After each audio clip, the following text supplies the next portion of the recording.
Provider resumes this morning in Philadelphia.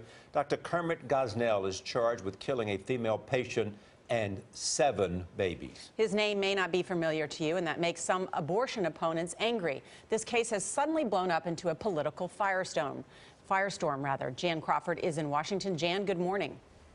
Well, good morning, Charlie. Nora, we want to warn you that some of the details you're about to hear are very disturbing. This week, prosecutors will continue to call witnesses as they seek the death penalty against Dr. Gosnell. So far, several patients and about a half dozen former employees have testified, and there are almost no words to describe their allegations about what happened inside that clinic. It started 3 years ago as a federal investigation into prescription drug sales. But inside the Philadelphia abortion clinic of Dr. Kermit Gosnell, law enforcement encountered a grisly scene. Last month, the case finally went before a jury. His abortion clinic, a house of horrors, filled with stray cats and animal waste. 47 fetuses piled into a freezer. Prosecutors said that routine drug raid was something much more serious. The doctor, charged in the murder of a woman during a botched abortion, as well as murders of 7 babies born alive. The allegations stunned the city. An established clinic operating for more than 30 years and drawing patients from across the country was, prosecutors allege, a house of horrors, where Gosnell performed late-term abortions after 24 weeks and murdered babies who survived the procedure.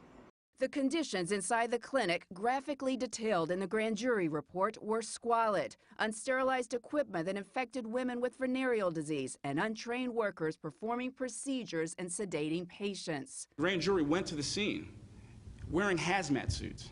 Gosnell was the target of multiple complaints to the state medical board, but state officials had not inspected the clinic since 1993. Gosnell, on trial for his life, says he's not guilty. Dr. Gosnell has Walt Hunter has covered the case since 2010 for CBS News' Philadelphia station KYW. There are images and details of this story that I am never going to be able to wash out of my mind. Hunter broke the original story. He is now covering the trial where clinic employees have begun to testify. You can look at the skyline of Philadelphia and some of the top medical facilities in the entire country right from the front of that clinic. This was not hidden away. But outside the state, few have even heard about the allegations against Gosnell because his trial has received little national news coverage.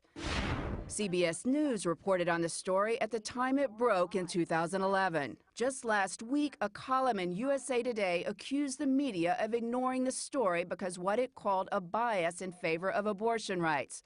Those charges went viral on Twitter and were picked up by Republicans in Congress. Will the decades-long national news media cover-up of the brutality and the violence of abortion methods ever end? Criminal defense attorney William Brennan has been involved in many high-profile trials and even represented Gosnell until the drug case became a murder case. A case involving a medical doctor charged with 8 counts of murder.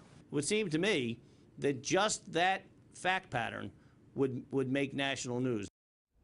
But looming over this trial is, of course, the debate over abortion rights. Opponents say it illustrates the brutality of abortion and how it's taking a human life, while supporters of abortion rights who have condemned Dr. Gosnell say it highlights the need for clean, safe places for women to have legal abortion.